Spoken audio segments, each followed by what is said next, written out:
Demek İmom al-Buxoriy bobomiz shuncha yillar davomida o'sha piyoda, otda, tuyada hadis yig'ganlar bo'lsa, biz 2 minutda samolyotdan tez aylanib chiqdik videoda, to'g'rimi? Xo'p, endi biz davom etayotgandik. Hadislar bo'limidagi gap, ya'ni Imom al-Buxoriy asarlari eng muqaddas va o'rtada turgan edi. Ba'zi bir ulamolarda 4 ta 5 ta shart bo'lgan bo'lsa, hadisga yerish uchun Imom Buxoriy rahmatullohi alayhi desa 12 ta shart bo'lgan. Ya'ni jami 300 ming hadisdan 100 ming hadis sahih hadis bo'lgan. O'sha 100 ming hadisdan 7275 ta hadisni mana shu shartlaridan o'tgandan keyin yana qo'ygan. Yana bu yerda qanaqa asosiy shartlari bo'lgan? Bir-biridan hadis rivoyat qilayotgan roviylar zamondosh va bir shaharda yashagan bo'lishi, bir-biridan hadis rivoyat qilayotganda roviylar o'zaro uchrashgan bo'lishi, roviy musulmon bo'lishi, balog'at yoshiga yetgan bo'lishi, aqli raso bo'lishi, fosiq bo'lmasligi kabi bir qancha shartlari bo'lgan. Mana shu shartlardan hammasidan o'tsagina o'zining anjom maqsadi asarga kiritgan. Bittasiga tushmasa, o'sha bitta shartiga bu demak zaif hadis hisoblangan. Shuning uchun ham o'sha 9 ta kitobning ichida eng asosiy ishonchli hadis Imom Buxoriy hazratlariniki.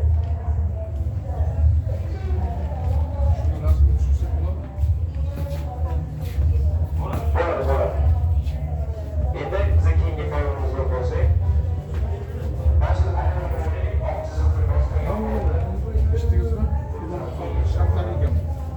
lekin ikkita shart bor. Siz bitta hadisdan o'qilyapsiz, rivoyat qilyapsizmi? Sizda 12 ta mana shu narsa topish kerak. Keyin sizlar o'sha hadisni eshitasiz.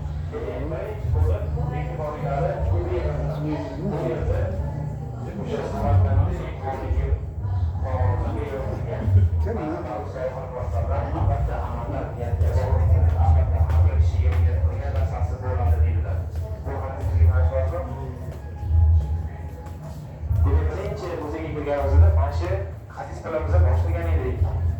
Endi o'sha bir nechta chet tillarida tarjima qilingan, ya'ni boshqa sayyohlar kelib o'zlari tilida o'qishlari va ma'nosini tushunishlari mumkin ekan. Buni biz ko'rib turgan bu elektron hadis kitob. Bismillah deb elektron o'qib olayotganmiz keyin sahifasiga. Qo'yamiz.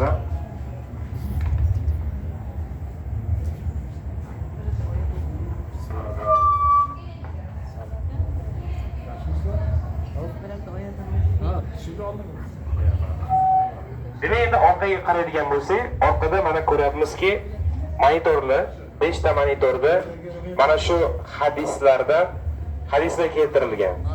Arab tilida, o'zbek tilida va ingliz tilida. Agar biz o'sha qaysidir tillar ustiga bosadigan bo'lsak, o'sha tilda bizdan tepadan gologrammadan yana o'sha hadisni aytadi.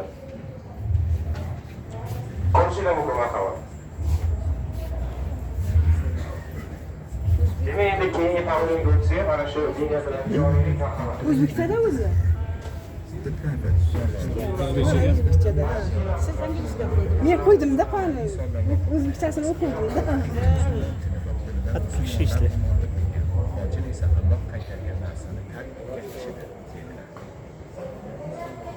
Shumi? Tagida tursa, shuni eshitilar, o'ziga eshitilar.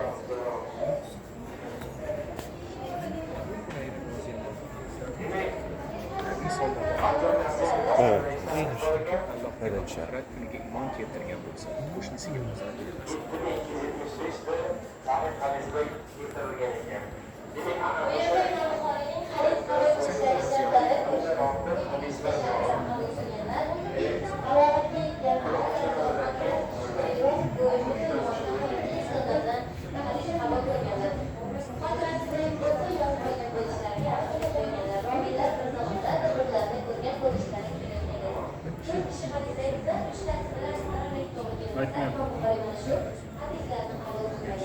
Abu Sa'd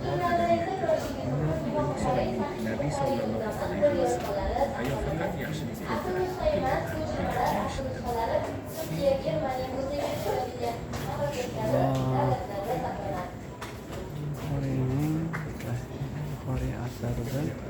Kitobni oldi tomoniga o'tamiz. Lenta oldida turmaymiz. Oynani orqasiga o'tib ketamiz. Chiziqdan tashqariga. Chiroqdan tashqarida turamiz.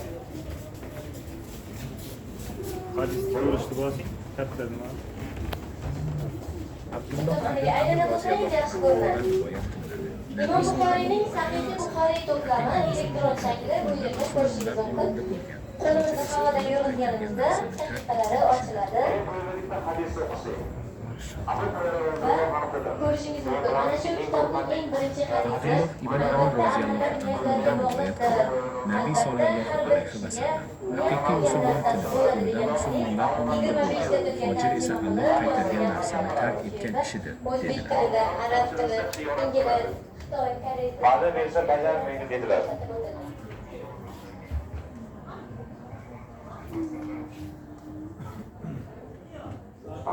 Demak, mana shu hadisdagi biz amal qilsak, hayotimiz bundan ham qo'zib bo'lar ekan. Telegramma ostida tursangiz, Demak, endi biz keyingi tavlimga kirganimizda chalkamaga qaraydigan bo'lsak,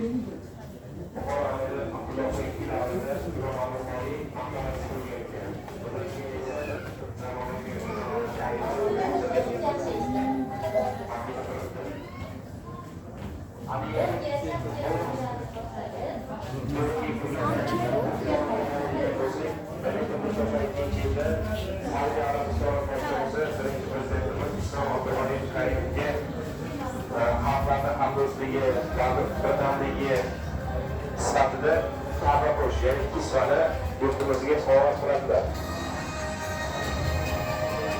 Ka'ba qo'sh nima ekan? Ka'bani ichiga yoqiladigan mato. O'shani bir parchasini o'ziga sovg'a qilishgan ekan.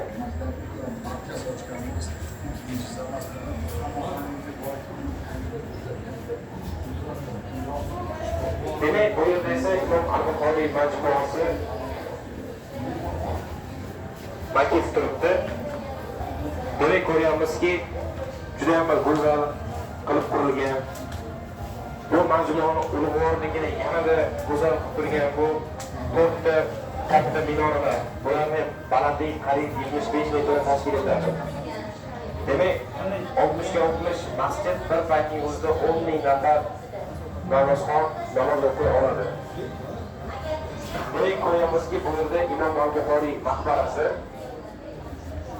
eski maqbara, demak 9 ga 9 bo'lgan ekan.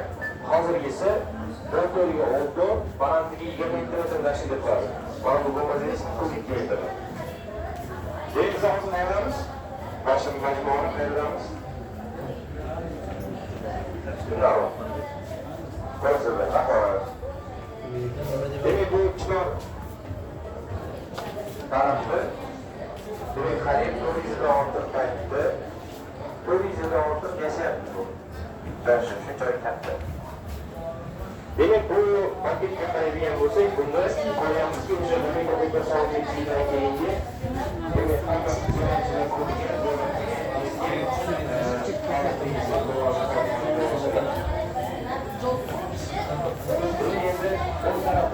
bo'lsa, bu yerda o'rniga tegamaymiz, iltimos, bu yerda Qur'on kitoblar keltirilgan, ya'ni Turkiyadan, Erondan, Birlashgan Arab Amirliklaridan Qur'on kitoblari bizga sovg'a qilingan.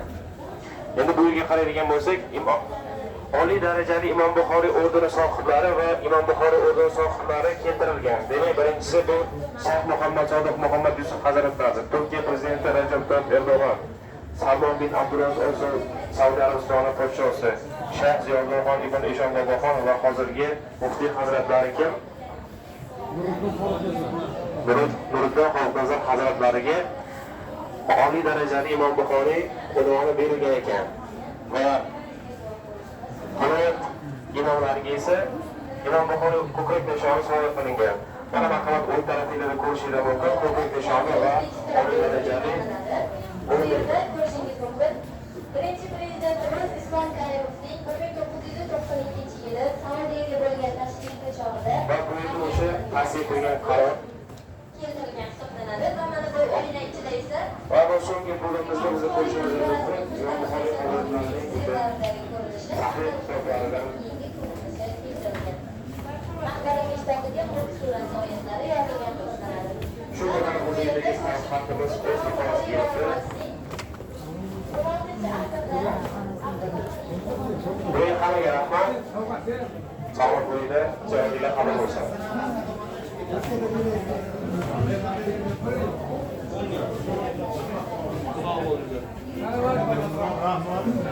ko'rmay turamiz.